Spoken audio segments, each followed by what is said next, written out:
Okay, good morning and welcome to the Lancaster County Board of Commissioners meeting for Tuesday, August 6th. I'm your chair, Sean Flowerday. With me is Vice Chair Rick Vest and Commissioners Matt Schulte, Roma Amundsen, and Christy Yoakum. Please rise and join me for the Pledge of Allegiance. I pledge allegiance to the flag of the United States of America and to the republic for which it stands, one nation, under God, indivisible, with liberty and justice for all.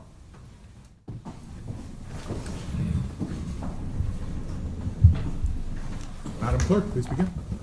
A copy of the Nebraska Open Meetings Act is located on the wall at the rear of the hearing room. All written material to be discussed at today's meeting can be viewed on the county's website at lancaster.ne.gov.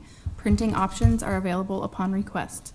The first item is the minutes, approval of the minutes of the Board of Commissioners meeting held on July 30th, 2024.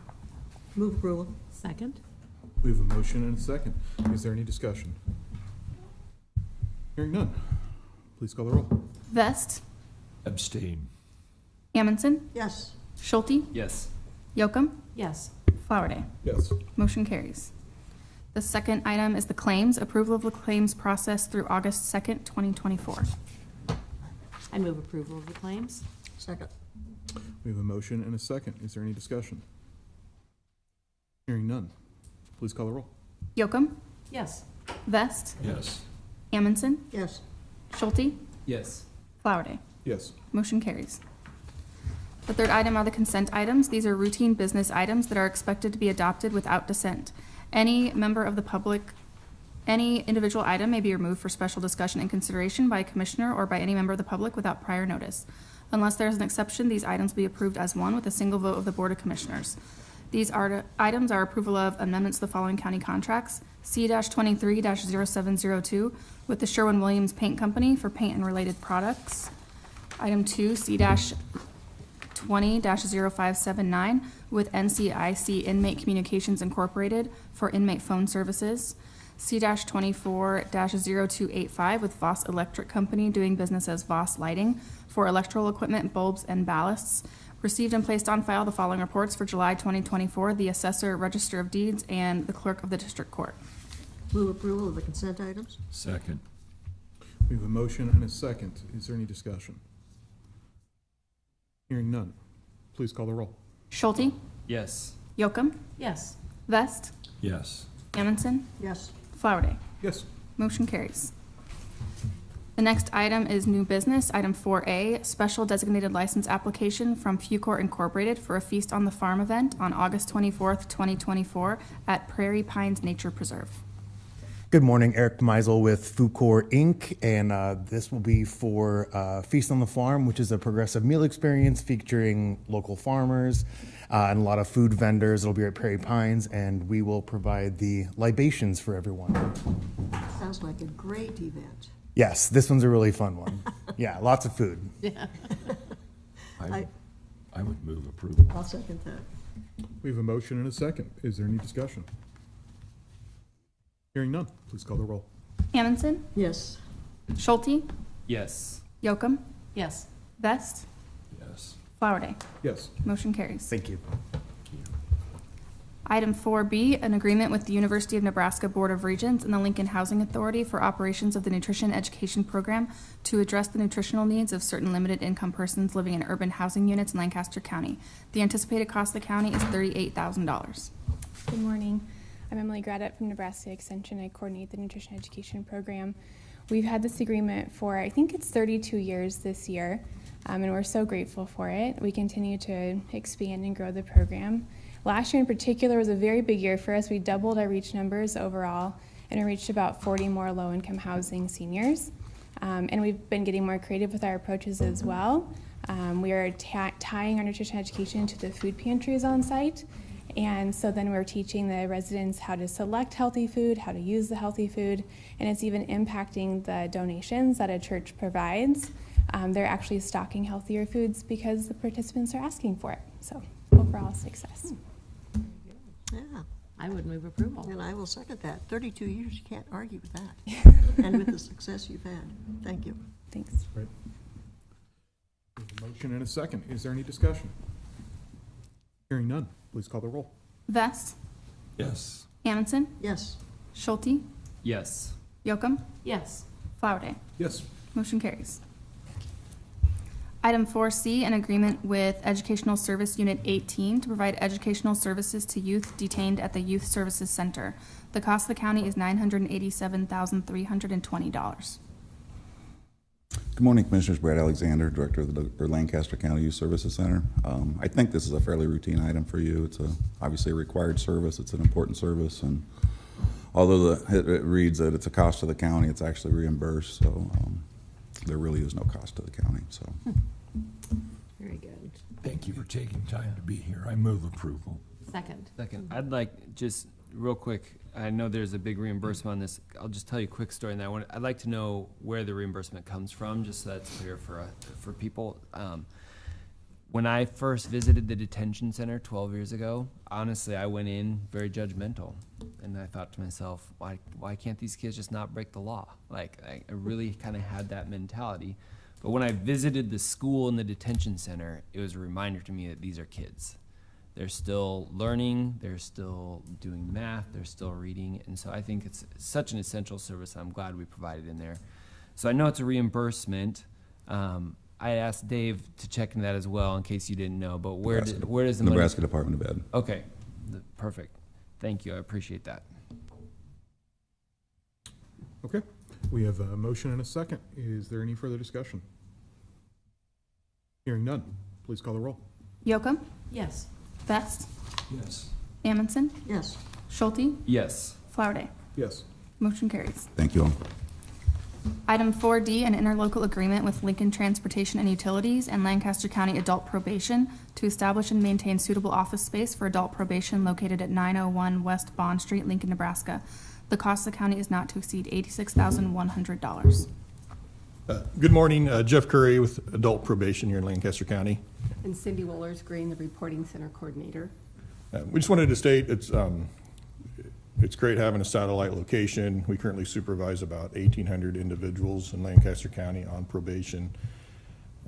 We roughly spend $20,000 probably a month on programming groups, and 40%, roughly 35 to 40% of that 20,000 for groups is ran at this satellite location. So we appreciate it, and it works well for us. Cindy, has anything to add? Sorry. No, only that it's been a really good facility for us. It has plenty of space. It's one of our larger spaces that we utilize, and so we're able to have some groups that aren't uncomfortable as they're trying to sit there and learn. So we appreciate the extra space. I would move approval. I'll second that. We have a motion and a second. Is there any discussion? Hearing none, please call the roll. Schulte, Yes. Yocum, Yes. Vest, Yes. Amundson, Yes. Flowerday. Yes. Motion carries. Item 4E, a grant contract with the Nebraska Department of Health and Human Services in the amount of $398,102. There is no cost to the county. Good morning. Simon Rezak, Clerk District Court. This is an agreement between the state of Nebraska and county for reimbursement of expenses related to child support establishments and enforcement of child support activities. Move approval. Second. We have a motion and a second. Is there any discussion? Hearing none, please call the roll. Amundson, Yes. Schulte, Yes. Yocum, Yes. Vest, Yes. Flowerday. Yes. Motion carries. Thank you. Item 4F, a license renewal application with the Nebraska Department of Health and Human Services for operation of the Lancaster County Mental Health Crisis Center. The license renewal fee is $250. Move approval. Second. We have a motion and a second. Is there any discussion? Hearing none, please call the roll. Vest, Yes. Amundson, Yes. Schulte, Yes. Yocum, Yes. Flowerday. Yes. Motion carries. The next item is item 4G, an agreement with Concordia University to establish an internship program at the Department of Corrections. There is no cost to the county. Move approval. Second. We have a motion and a second. Is there any discussion? Hearing none, please call the roll. Yocum, Yes. Vest, Yes. Amundson, Yes. Schulte, Yes. Flowerday. Yes. Motion carries. Item 4H, designate Array Environmental Incorporated to receive reimbursement from Nebraska Department of Environmental Quality for remediation action taken concerning underground storage tanks and petroleum release at the Lancaster Patrol Station located at 14775 Fifth Street in Raymond, Nebraska. The reimbursement amount is $1,232.50. Pam Dingman, Lancaster County Engineer. This item is for our ongoing remediation at the Raymond site. We keep thinking the end is in sight, but nevertheless, we will continue to work with the Department of Environment and Energy to close this site out. How many years has this gone on? This site has actually been an active remediation site for my entire tenure. So I know for sure 10 years, Commissioner Amundsen, and I'd have to look up to see how long. I believe it's our last one that's open. So if we could get it closed, we could be free of some of the sins of the past. But nevertheless, this is what we have now, and we're going to continue to follow the direction and advice of the Department of Energy and Environmental. Keep plugging away. Keep plugging away. That's all you can do. I move approval. Second. We have a motion and a second. Is there any discussion? Hearing none. Please call the roll. Schulte, Yes. Yocum, Yes. Vest, Yes. Amundsen, Yes. Flowerday. Yes. Motion carries. Item 4I, a recommendation from the purchasing agent on behalf of the county engineer to award a contract for channel repair of County Bridge A-113 to Nebraska Digging Services in the total amount of $466,615.90. Pam Dingman, Lancaster County Engineer. The exhibit that I've thrown up here under the overhead shows the location of Bridge A-113. This is one of our channels that has become extremely degraded over the last couple of years, just with the repeated flooding that has hit the north end of our county. And so this is on Davie Road at approximately 148th Street. And what we're going to be doing here is going in and not only grading and stabilizing the channel, but encasing the piling, the bridge piling, in order to make it stronger for the future. I move approval. Second.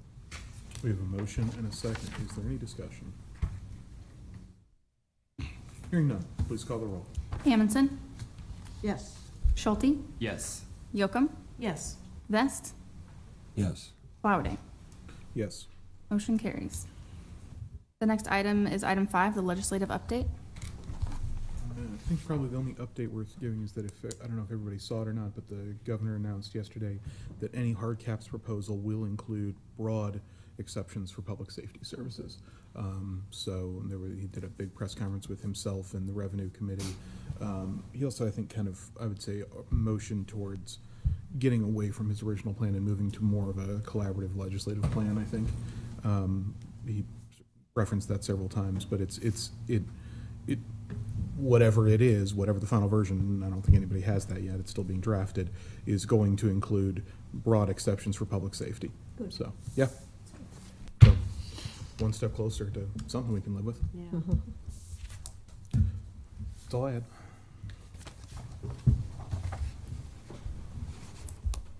You proceed. Item 6 is public comment. Members of the public wishing to speak on items relating to county business not on the agenda may do so at this time. Each speaker is limited to one appearance of up to 5 minutes, and that time may not be reserved, transferred, or otherwise assigned to other speakers. These time limits may be extended or reasonably decreased at the discretion of the chair.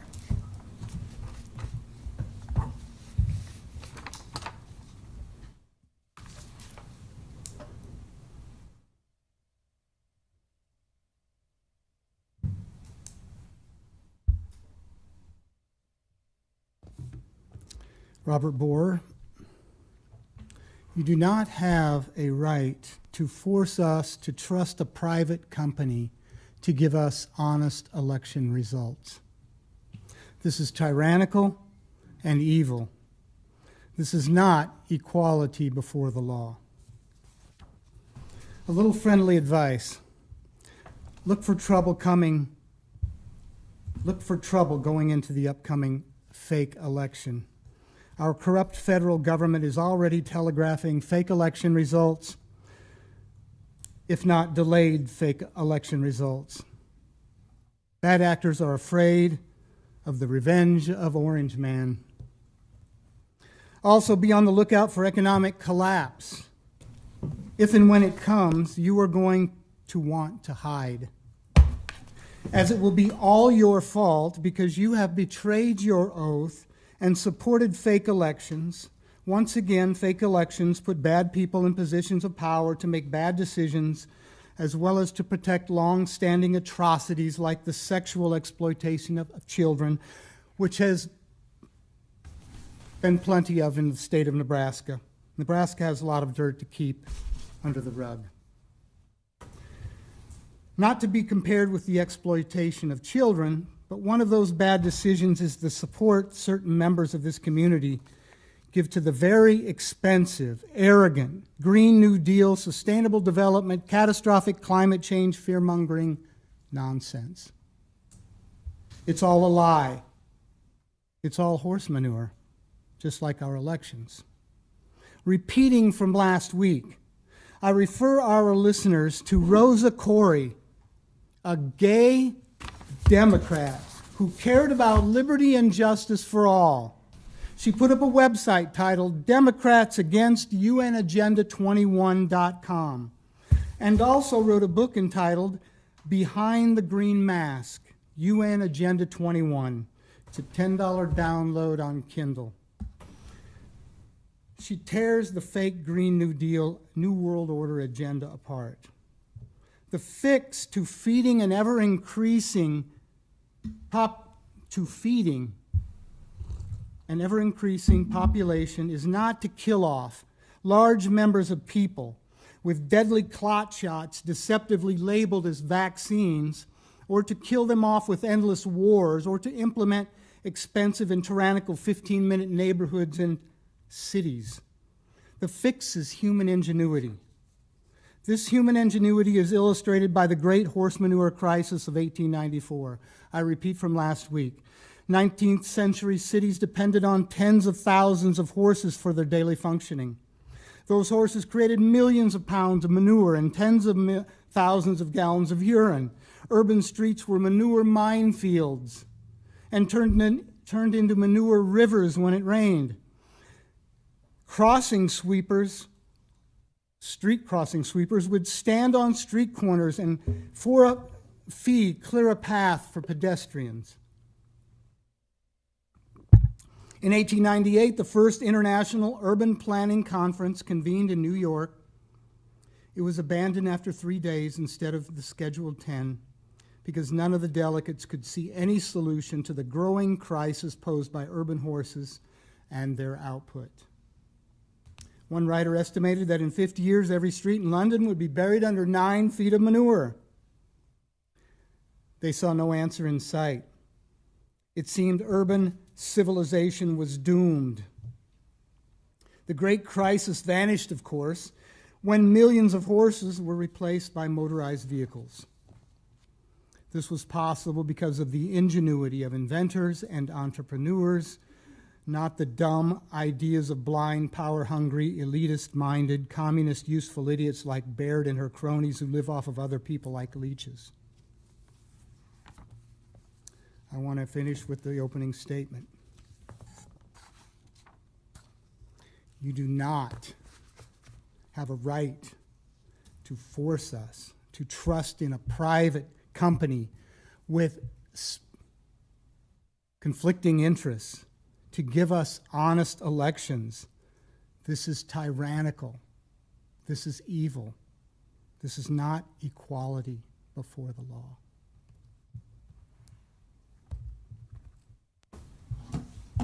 Any other members of the public wishing to speak? Anybody else like to speak in public comment? Saying none, please proceed. Brings us to item 7, announcements.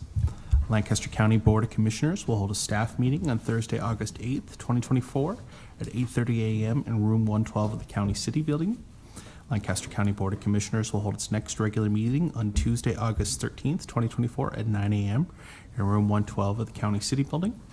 County Commissioners can be reached at 402-441-7447 or commish@lancaster.ne.gov.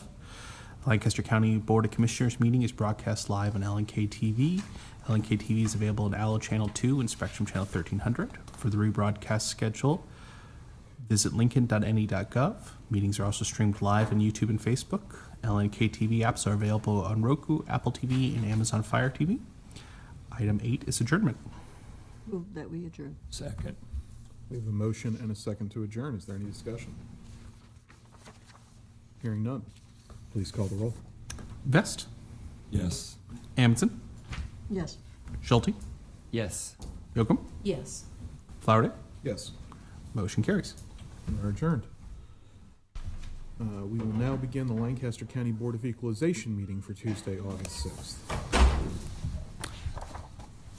Copy of the Nebraska Open Meetings Act is located at the wall of the hearing room. All written materials to be discussed at today's open meeting can be viewed at the county's website at lancaster.ne.gov.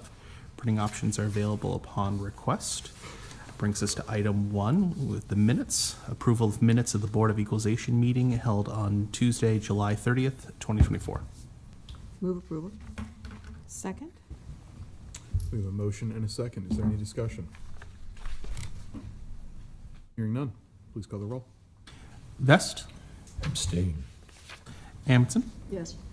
Schulte, Yes. Yocum, Yes. Flowerday. Yes.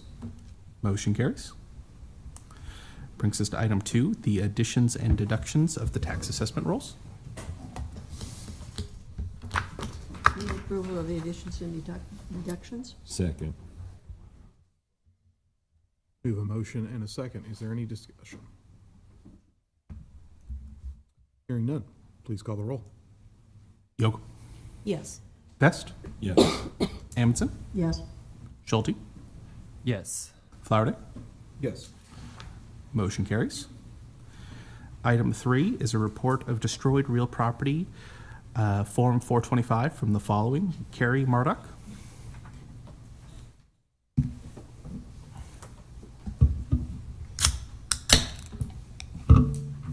Good morning, Commissioners. Brian Grimm, Lancaster County Assessor, Register of Deeds. On this property, we went and did an inspection that had fire damage that was very extensive. Went out to the property and basically it's going to have from a foundation up, redo of the house. What we would recommend on this property is a valuation of land only at $60,000. I would move approval of that recommendation. Second. Is that what the applicant requested? I don't see a dollar amount that they requested. Is that how that works, or? They didn't request a dollar amount. You recommend a dollar amount. That's how this works. That's what we would recommend if that damage would occurred on January 1st of this year. That's what we would have had for evaluation. Okay. Okay. And this is one of those topics where the state of Nebraska sets the foundation for our decision-making processes, and it's changed over my tenure here, so. Thankfully, the courts finally gave us some clarity on that, so.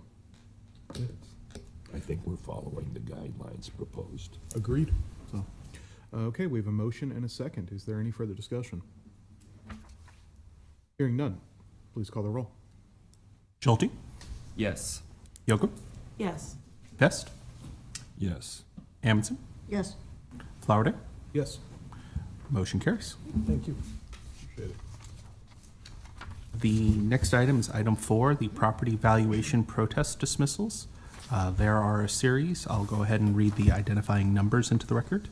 24-00328, 24-00337, 24-00758, 24-01204, 24-01228, 24-01230, 24-01232, 24-01233, 24-01234, 24-01247, 24-01248, 24-01249, 24-01250, 24-1251, 24-01252, 24-01253, 24-01254, 24-01255, 24-01256, 24-01257, 24-01258,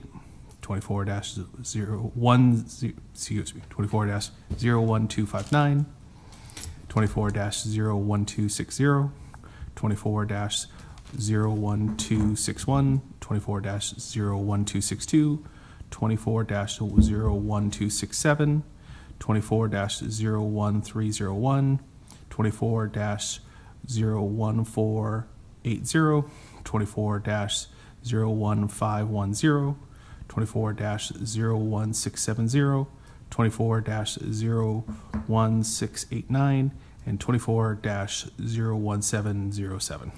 If you've ever wondered what purgatory will be like. Dan Zay with the Lancaster County Attorney's Office. Every protest that's filed is required to have certain information contained in there and filed by June 30th. In this case, it actually went to July 1st because June 30th was a Sunday. If the protest doesn't have all the information, the case law is pretty clear that it has to be dismissed. This board has no authority to do anything else. The clerk's office does work with anyone who submits a protest and maybe it's missing some information or something like that. They try to get that information in there, but some are just submitted either too late and it's just too late to get that fixed, or they're just not responsive. These are all ones that have been identified as having some sort of deficiency either in the timing of the filing or in the information in the filing. Based on that, we would make a recommendation that you dismiss these appeals. And people who are dismissed can then proceed to Turk if they... Yes, we've had one once before, and I can't remember exactly what it was. I think there's some information that kind of crossed paths in a way. If someone believes that this board is wrong, and that you do have jurisdiction to hear it, they can still appeal to Turk, and Turk will just kind of revive it and say, well, we'll take up the evaluation at this time. Right. Appreciate it. I move that we dismiss these property valuation protests. From items A through double F? Yeah. All of them? Okay. Yeah. We have a motion. Do we have a second? Based on the procedures that are before us, I will second. We have a motion and a second. Is there any further discussion? Hearing none. Please call the roll. Amundson, Yes. Schulte, Yes. Yocum, Yes. Best, Yes. Flowerday. Yes. Motion carries. That brings us to item 5, the final action on real property valuation protest for 2024.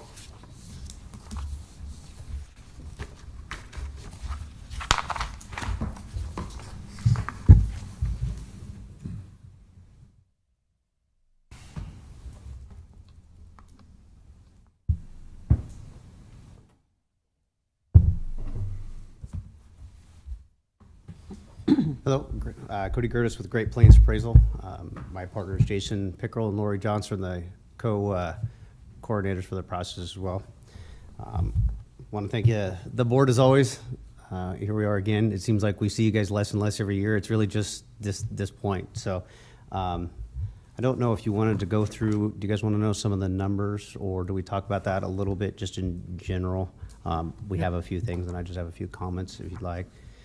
We had 1690 total. That does not include the one that the county attorney's office just discussed. Of those, about not quite half did it electronically, and a little bit more than half did it on paper. So we're still getting quite a few, and the clerk's office can talk about that. But there's quite a few that are still on paper, but then everything gets into the electronic system. Only 50 were ag. We had 441 that were commercial, and then almost 1,200 that were residential. So 71% were residential. So it was a pretty big residential year, but this is a typical breakdown that we usually see. All things considered, 1,700 is a pretty small year. It's not a huge year by any stretch. I think we were 3 times that last year. So it's a pretty small year, all things considered. It makes it a lot easier for us with the system that we worked with. It was the system the clerk's office had built, I don't know, probably 15 years ago. And every year we had kind of added to it, as you guys know.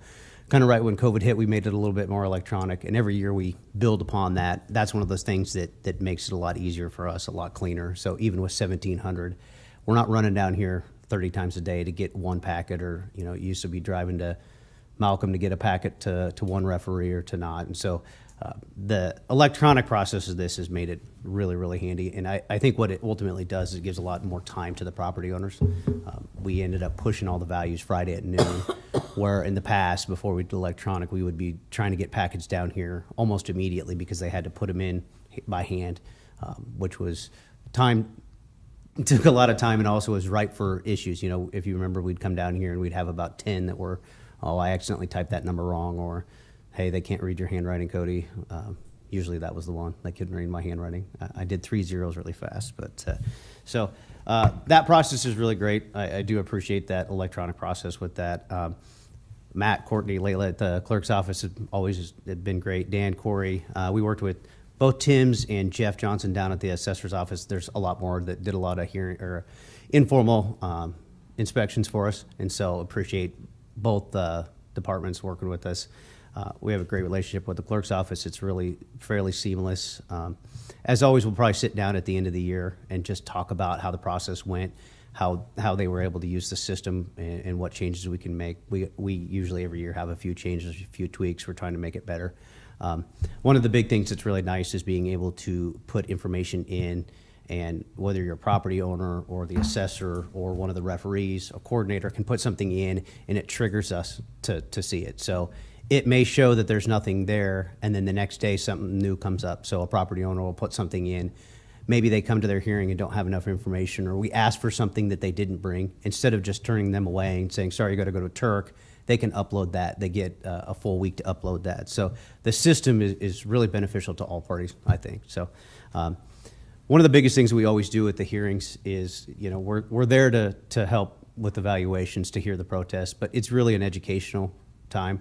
A lot of people just really want to understand. So whether it be us as the referees explaining that to them, the assessor's office during informals, or even during the summer when they go through and look at properties, it gives a chance to try to answer questions. You know, I think the most frustrating thing for someone would be to not feel like they understand it. And so we try to make that a key part of the process. We do a lot of training every spring. We work with with all of our referees internal, and we had all the referees that were external come to the office. We sit down, we go through it. We had the clerk's office there, so they talked about the system.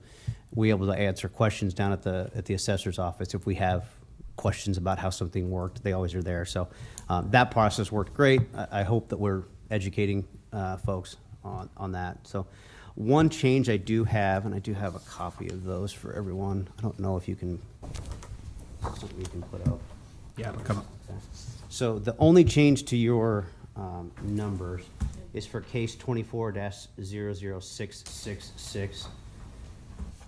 This would be one where the assessor went out and did a informal review of the property. It looked like they were looking for the CDU and then changed the fixture count. This one came in after we had pushed the values. So the original value would have been 140,800, and the recommended value is 122,500. So as you approve these or discuss them, that would be the one change to your sheets that we would ask you to change. We already have it into the system, and we can work with the clerk's office to make sure it gets through, but as long as that's okay, that would be the one change. So, this year we did have one new, there was somebody from the assessor's office that decided to retire, and we did bring him on as a referee. We trained him this year, so we have at least one new referee that will help, that has some good assessment experience. We have one new referee from our side, on the company side, so we brought her in and trained her. So always working to, as we lose a couple of referees, try to add them back in. So we're still trying to build that stable of good referees that understand it. On a smaller, lighter year like this, we're able to get people in and hear hearings and get some training that's good for them. So I guess really, if you have any questions, that's really all I have. It was a pretty smooth process, I feel like. We've implemented a number of changes over the years to help make the process more clear to the people who are appealing. Mm-hmm. Do you feel like we are continuing to make improvement? Have we arrived at a good place, or do you see more improvements needed? How are you receiving that? Yeah, I mean, like, you can always, we saw 20-some reports, or 20-some that they didn't get all the paperwork in together, they were incomplete for one reason or another. I would tell you that I'm certain that the clerk's office talked to them multiple times. So if 20 people out of almost 2,000 didn't get it, it seems like it's working. And we still have, like I said, almost half of them that are doing it on paper. So in terms of just understanding that, I mean, we try to make it as intuitive as possible. I think working with the clerk to make sure it's the scheduling can sometimes be the biggest issue, but I feel like it's working well. I feel like people are getting the information in the way we'd like to see it. Morning, Commissioners. Leila Left, ASO with the Clerk's Office. We have fielded some calls from people, and I would say out of the 32 incompletes, it would have been that they didn't know that they had to use a 422 form. A lot of that was from commercial properties that sent a spreadsheet or multiples, and it was from, they hadn't sent one in a couple of years, and they didn't realize that there was a legislative bill from 2022 that then required a 422 form, and it was because they filed late. We were able to help those that had filed early to correct their errors. So a lot of those incompletes were just those had filed a couple days before it was due, or they filed late, unfortunately. Well, I appreciate your efforts in this area because dealing with government is not always the easiest process that most of us face. And so having a process like this where we have support networks like yourself, and we work year by year to make it as clean as possible, it's important to us that we're doing that. And I know the numbers you're talking about have reduced a lot over the time I've been in office, so I'm just grateful that we've come this far, and I would encourage you just to stay open to any improvements that would be helpful to those folks. So, but Yeah. Thank you for all you've done. It is nice. We have some fresh eyes on the system this year, and I think we have some really good notes for our after action review, and hopefully we can get some more information out to the public next year about the process. I think that's all we can ask. Yeah. Yeah. Yeah, and certainly that's one of the first things we'll do this fall is sit down. We'll come down and talk through them. We have some ideas for the database. They do as well. We are always trying to make it a little cleaner and easier, and we try to paint you into a corner where you have to answer the question the right way, or it won't let you do something. Even as referees, we get to that point where it won't let you do something because if there's new data, it won't let you finish it. It just says you have to go in and look at this. So that's part of what we're trying to do is get it to a point where you can't hit enter unless you have the right form. Right. We're trying to make it as easy as possible. Now, it's multi-tiered and there's different properties, and as much as I want this to be the same every year so that there's some consistency, every year it changes a little bit. And so you either have someone that hasn't done it for a long time and they're maybe confused, or they've done it every year and then it's a little bit different and they're like, well, I thought we had this, and so, yeah. But we'll sit down and debrief with everyone and try to make it better for sure. And I would like to give a special thanks to our temporary workers that were hired for this process. They fielded a lot of calls this year and handled a lot of window traffic, and they did an excellent job. They're high performers, and they made their due diligence and gave the same standard of care to each appellant this year. So I would like to give a special thanks to them. If they would like to raise their hands to Willa and Andrea. They did a wonderful job this year. Thank you for your efforts in this. It's not it's a heavy lift. Yeah. So thank you. I guess I have a question for you. Yep. Pretty quick after we did this last year, there was, I guess I'll say, some types of properties that came to us like, hey, this group of this type of property was all protested. And is there any other like trends that you notice as you look at this? Might we expect to hear from retirement communities again that they all appealed and didn't get changed or anything like that? Any trends that you would identify? I would probably say that most of those from last year are still pending Turk and are still in the process, right? I don't know that we have seen any headway on it. Those properties, there was a shift in the manner in which they assessed some of those last year, and so it was a difference. I think we saw the the assisted living memory cares. We also saw the fraternities and sororities on campuses change the manner in which they were assessed. So it's not uncommon to see that when they change the system or it's reassessed for the first time in 10, 15, 12 years, whatever it was with the fraternities. A lot of those are still in process. I will say that those that we saw again this year that were part of those groups last year, we didn't really see any information. It felt like it was a protest that was just done just to keep it alive because hey, we're still here for 23, we'll just protest it. We didn't really see any information, and sometimes we didn't even see a property owner or a representative. It was just a waived hearing, keep it alive, and we'll go to 24 Turk as well. So I think those are probably still out there to a degree, but nothing major this year that was different, was it? I don't think so. Okay. Well, I will say that over the years, you have certainly compressed the time, because I do remember when you used to bring in boxes. Yeah, yes. And then we would go through them. Yeah. And so forth, and so this is definitely much smoother. And I think it's more beneficial for all groups, as you mentioned. Having kind of an intuitive sort of entry into the electronic is really good. I would move approval. Second. Well, do we need to modify to Yeah. include?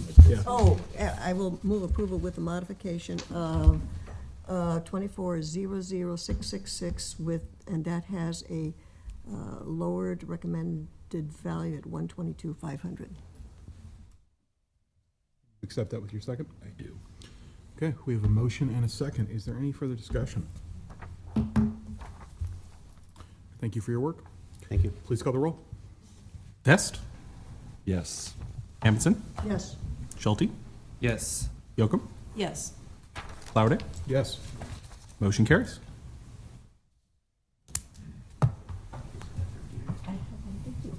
Commissioners, that brings us to item 6, our public hearings. Our first public hearing is the 2024-451 tax exemption on real and personal property new applications. They are broken into 2 categories in the agenda, recommended for approval and recommended for denial. Please.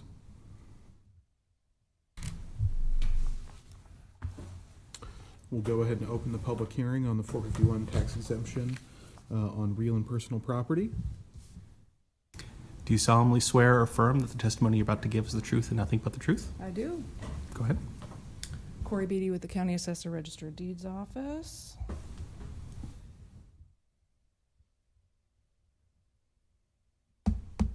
Real quick. So what we have before you today are a few more recommendations on what we call permissive exemptions or 451 exemptions. These are for the charitable, religious, educational, agricultural society, cemetery organizations. And as the clerk referenced, we have them split up into 2 groups. I'll just kind of start with the ones that we're recommending approval. If you have any questions at any time, just let me know.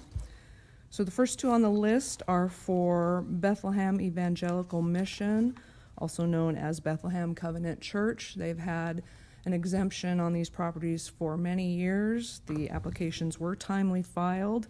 The usage of the property has not changed, so we are recommending approval of those 2 applications. Family Service Association of Lincoln.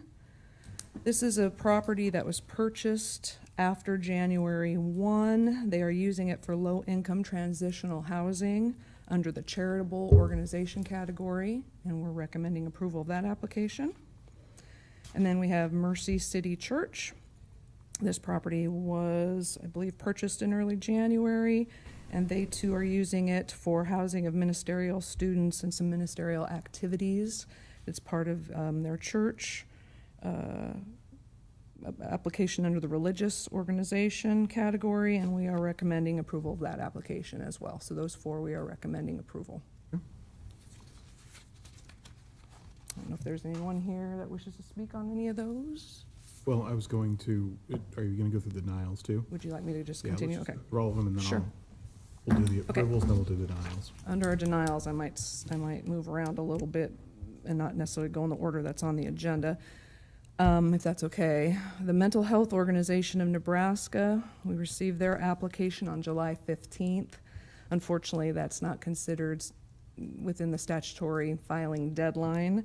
So they're on the denial list. We're recommending denial based on that fact that it was not timely filed. The Nebraska 4-H Foundation. We've been working with them numerous times since they applied after the first of the year. In fact, I think I have 6 or 7 references of where we reached out to them. It's kind of like the 422 form. The 451 form has certain bits of information that needs to be included at the time that people are filing. Our office was working diligently with them to try and get that application complete. We could not get that information. Therefore, we're recommending denial based on the fact that it's not a complete application. We have the steam fitters, LU 464. The application is for a property they acquired in the area of, I think, West O and Northwest 20th Street. Staff had conversations with Mr. Gary Dixon with regard to kind of the process, what the property is being used for, and where they were. They acquired the property. From what I understand, it was a open shell, vacant property. At the time, Mr. Dixon had indicated that there were no permits that they had pulled to do any remodeling of the space. No construction work had been done. No architectural plans or renderings were in place. And this is as of July 22nd. No cost estimates on any construction to get that space to a point where it can be used for an exempt purpose. So at the time that we did our review, we felt like it didn't qualify for an exempt use. So we're recommending denial of that application. Perhaps something has changed. You might have people here that can testify to something different. 12 Rocks LLC is a property part of the area, in the area of 11th and Cornhusker. There's some commercial properties there. The old, I think there was a supermarket there at one point in time, kind of a strip mall area. The application states that a portion of it will be used exclusively by Connecting Point Church for their religious activities, and then obviously some of that space will be leased out. So we were looking at it potentially for a partial exemption. So when we went out and did a review, our appraisal team met with Brian Quaid on July 17th, reviewed the property. Again, it was one of those kind of open shell, not anything really done other than maybe removing some carpet and flooring. No permits had been pulled. No architectural plans were given to us at that point in time. The property was vacant, and kind of just so you know, our benchmark is, you know, when these properties are acquired later in the year, we look at, has there been a permit pulled? Do we know that there's going to be some construction going on? Can they bring something to us showing that they have plans in the near future to utilize that space for an exempt purpose? When it's vacant and nothing has been done, you know, you kind of go into it with, we need to see some progress moving towards making sure that it qualifies for that exempt purpose. So again, on that one, just because of the timing of it and we didn't see any activity, we're going to recommend denial because at the time we reviewed it, it wasn't being used for an exempt purpose. And then last on the list, I believe there are 12 applications from Bridges to Hope. So this property is kind of in the area of 27th and the North 27th and the Viaduct on the east side.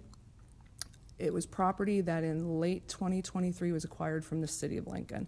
Some vacant lots along there. East of, I think Matt Talbot is on the west side of 27th, kind of east. It's on the east side of the Viaduct, on the east side of 27th. Bridges to Hope, I know, is planning to do a tiny home village to help with homeless and affordable housing. We have been in communication with them. They provided information. We went out and looked at it. I even went out and did a drive-by last week, hoping that, you know, we could see something other than vacant land, because vacant land is one of those things that's very expressly listed in rules and regs that if it's vacant, it's not being used for an exempt purpose. So I was hoping that we had seen some progress. To date, we hadn't seen any information on any permits that had been pulled, any utilities that have been moved out there. Even as early as, or recent as July 24th, Rhonda Mattingly had indicated that the lots were still vacant. So we know it's a very worthwhile project, but at this point in time, when we're doing our review and having to establish whether or not something is exempt from the tax roll, we have to follow our rules and regs too, and that states that vacant land is not exempt until it's being used for an exempt purpose. So, again, since that time, maybe some new information has come into play, and there's probably people here to provide that, so. Is there anyone who would like to speak on the 451 tax exemption? So, yeah, whoever first. We'll get to everybody. Yeah, come on up. The clerk will swear you in. Do you solemnly swear or affirm that the testimony you're about to give is the truth and nothing but the truth? I do. Can you please state your name and sign in? Jamie Barrup with Local 464 Steam Fitters and Plumbers. And Gary Dixon with Steam Fitters and Plumbers, Local Union 464 also. So with that being said, we did purchase the property on June 6th or 8th, I believe. So the time span to kind of get everything turned in and kind of get things moving. We do have contacted architect. He does plan upon meeting with us. August 12th is a tentative date for that to kind of get some stuff figured out on the inside and what we want to do to get everything set up. There will be some remodel in there. We're not sure what that looks like yet because there are some existing walls in there because it was a car lot. But our main purpose of what we're going to do with everything here is it's going to be our new apprenticeship training center is what it's going to be down here. So we're going to go off and get that up and running. But it's just a time thing of with everybody being so busy in construction, architects, everything. It was just hard to kind of lock everything down. We're going to try to go off and move forward this fall to go off and be able to use some of that usable space that's already there to have some classes in there because our other building have some heating issues already. So instead of dumping money into that building, we're going to try to utilize what we've got there for some of our fall and winter classes with what we've got.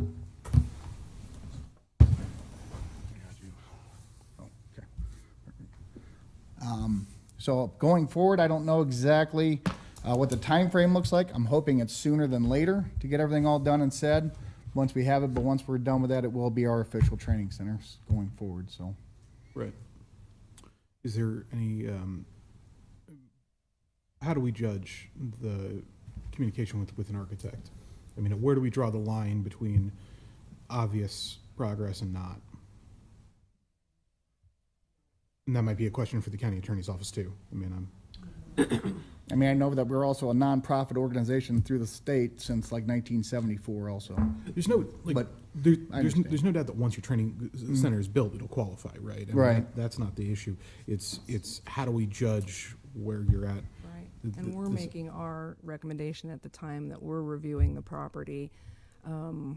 And we're up against that. I think the Board of Equalization is required to take action by August 15th. And if it's not being used for an exempt purpose at that point in time, you know, it's, some of it is, I get it, it's a crunch thing, it's a timing issue, unfortunately. And there's only so much that we can do, but, yeah. Because I mean, like he said, we will be having classes. Our first semester starts in September. So I mean, even by August 15th, even if it was all completely done, there wouldn't be a class in there until September. Yeah, no, I think it's more about just, you know, is a classroom built, or is there a facility of some kind, or some, I don't know. Because right now our intentions are the front half of the building where they had their offices before is what we're going to use as the classroom once the building's complete, but we can also use it temporarily while the construction in the back of the building is being worked on. So there is a building right now on that property? Yep, there Yes, is sir. a building. And you are going to be using it for classes. Do we have any documentation to show that? Can we? He can get you a I copy can of our get you continuing some. ed I can class. get you our continuing ed classes. I don't have it with me currently, but I can get you a copy of that.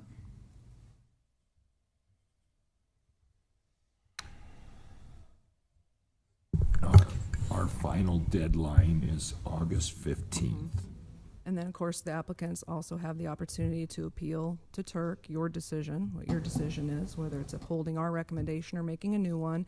And then I also will throw out there too, like I did a month ago, the Department of Revenue is looking at all the exemptions too. So they also have appeal rights, and they've been vetting these and looking at them very closely. So, you know, that's another level of review too. Yeah. And they look at the exempt use at the time of the application, and so. Do you have any input? Andrew Barnes, County Attorney's Office.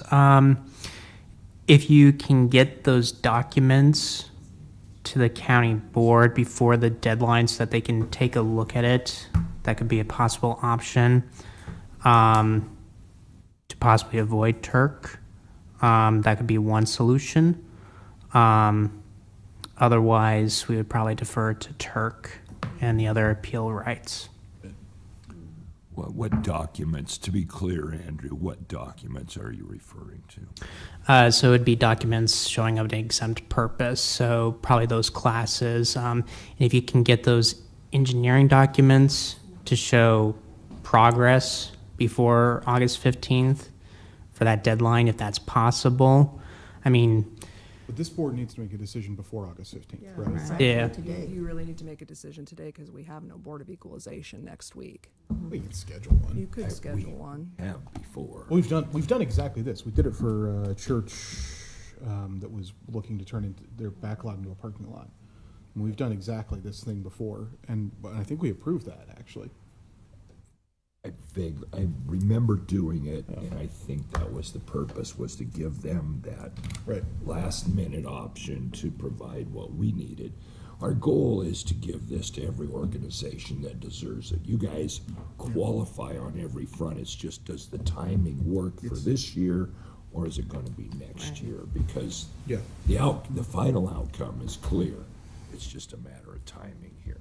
Yeah, Gary has diligently been looking for architects, construction, people get in there, and with construction booming like it is, it's just next to impossible to get somebody in there, you know? Just bad timing.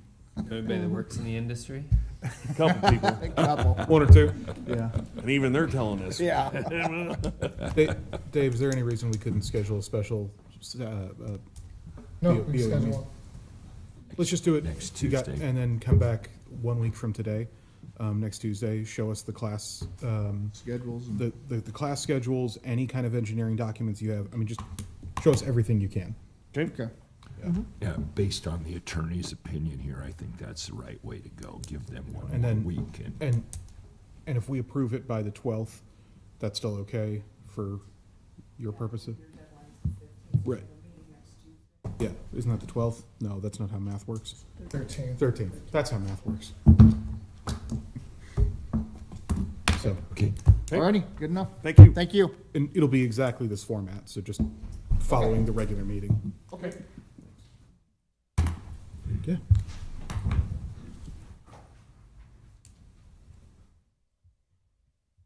Clerk will have to swear you in.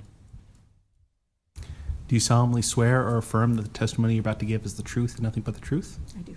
Please state your name and sign in. I'm Rhonda Mattingly, and I am with Bridges to Hope and Hope Village, the tiny home village. And yes, we had hoped to be building and actually have construction already completed. We acquired the property in October from the city of Lincoln. We purchased it for $1. And at the time, the purchase agreement did not mention anything about property taxes at all. And so since January, we did receive statements for property taxes on each one of those lots.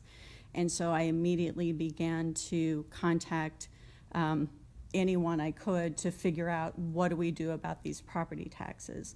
And talking to our city attorney, Tim, he let me know that the city did not pay taxes on that vacant lot. And so it was his understanding and my understanding that since it was still vacant, we wouldn't need to pay taxes, but we still would apply for the exemption.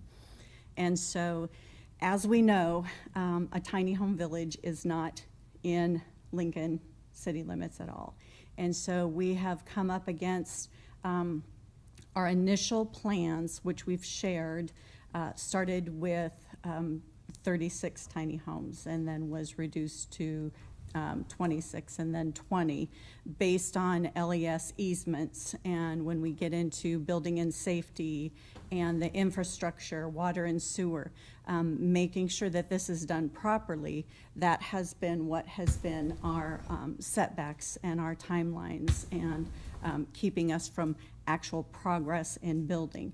However, we now have an administrative amendment that has been submitted to Steve of the planning department, and it is scheduled to be in front of the city council. What we have come up with, the plan that we have come up with, is one lot with 18 tiny homes and a donation and community center versus the 12 lots, because they were struggling to find how are we going to put a house and a half on one lot. And so we've finally come together and figured out how we can make this project work, but it will need to go through another public hearing with the city council and continue in that way. So it hasn't been that there's not been any progress, it's just been behind the scenes progress and not actual construction progress. But the fact that the city did not pay taxes on the property and it's not being used any differently than what the city has used it. I know Tim was okay with it being the same. I just have struggled. I've called the county assessor's office, the county treasurer's office, and I don't get the right person to figure out who I need to resolve this with. So. The city didn't pay property taxes because the city doesn't pay property taxes. Right, and that's full stop. It's not, and the ownership has transferred to you though, right? Yes, in October. October. And Tim, when I was talking with October or October 23. Yeah. Okay. And when I was talking with Tim, he did say, he didn't even think about the negotiations of the property taxes. We didn't even discuss that. Otherwise, he would have put that in the property or the purchase agreement. For them to pay it? I don't know what we would have, it wasn't even negotiated. Yeah, it's not really part of the negotiation in a purchase. Right, they can't exclude. Unless they're gonna pay it. City could still give you a grant to offset the cost. I was thinking the same thing. Yeah, I know. Looks like it's $2,500 maybe. Does that sound about right? Yeah, it's around there. Mm-hmm. I'm not trying to avoid, paying those taxes, and I know there's probably interest tacked on, but I've been trying to figure this out since January. So, I want to do what I need to do, obviously.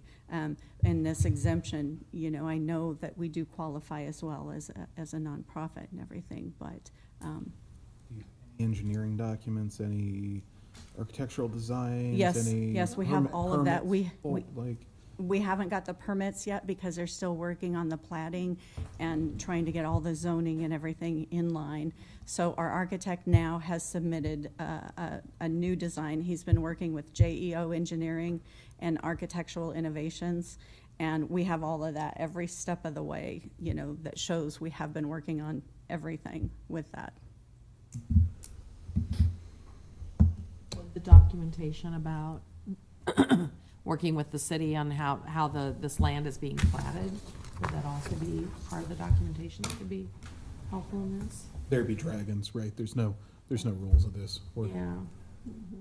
It just seems like that would show the intent. Yeah, there's definitely progress. It's just not the actual build like we would like, because again, this is a one of a kind. This is a first for Lincoln, and so we have to work through all of that stuff first. Once this gets done, this will be excellent for Lincoln. We'll pave the way for some more tiny home villages and homeless.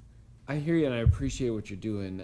Unfortunately, my judgment would be that nothing's been done on the property. I appreciate the work you're doing, and so it's hard for me to get to a place to say that we can change something in the next week or so without a hole in the ground or something like that. And it sounds like you're potentially a long ways away, because you still have to go to a couple more hearings before you even reunite the property and get some of that zoning stuff. So the hopes and the deadline is that the donation center and the community center, since it's more of an open building, will be completed by the end of this year. What did we do with the church that was building that parking lot? Because I don't know if they even had any. They came back and said they were gonna rent the house out to someone in their congregation or a clergy or something, clergy or something like that. They changed. I thought it was a parking lot. We do have a parking lot we could put in now. If that helps. I think they said. Okay, can you put it in? Probably I can get in touch with the contractors. We've got grants, we've got money to do that. To get Sarah involved here. I mean, it's a vacant lot, and I know the intentions are good, and we want to support that. And I just feel like maybe Sarah's the best course here. I mean, do you want to have them come back in a week and see what documentation they can produce? I'm okay with that, but I get where they're at in the process. Yeah. The previous property had a building already, and we're not asking them to Agreed. build something. Agreed. That we're just saying, you have to show us your intention here. This is a vacant lot, and vacant lots, we've crossed kind of a line that I think's clear. That's my concern is. Yeah, I mean, I guess the intention is in the public record in front of the city council. Right. You know, I don't know. That's why I feel a little more. I don't know. assured. I don't know how to judge intention, right? Like in this. This is why this is a great example of one of those things where I'm not even sure this kind of thing I almost feel like should be in front of a judge instead of the county board. But And the city council has all of our plans and our designs, and yeah, they've seen all of it and approved it, and I think it's clear where they're going. I mean, I'm not disputing that at all. I agree with that. it's just an out-of-the-box thing. It's just one of those things that's never been done. How do we make it work instead of what are the ways it doesn't work? Obviously, you've been working hard since October, you know, and it's just that. Since there are- 2017. 2017. Oh, since We've 2017, started, yeah. Yeah, this project's been in the mix It's for a been while. in the Been works. in the mix for a long time, and actually, as far as that is concerned, you've been stymied by just red tape. So that's really the unfortunate thing. Which is what we hear developers saying all the time. The way the city is handling some of these things is making it very hard to get development done right now. And yeah, I would say, I mean, I don't know, I'm inclined to tell you to come back in a week. We've already scheduled a special Board of Equalization meeting 1 week from today at this time. Bring what documentation you have, and we can then make a final decision on your case then. Does that work for everybody? More than fair. Okay. Okay, thank you. Yeah. Thank you. Dig a hole. Yeah, in particular, I would say, Build a parking lot. I'm not telling you to not. Don't. Okay. I would say in particular, anything like engineering documentation and. I Yeah, think- we've got the blueprints and everything. I think the assessor's office can tell you the sort of what the gold standard of the best types of documentation would be. Okay, okay, thank you so much. I will just reiterate that this is for the 2024 tax year. The application's for the 2024 tax year, so. Yeah, So we absolutely. still gotta pay the 2023. I can't waive any tax. Yeah, that's right. Can anybody waive those?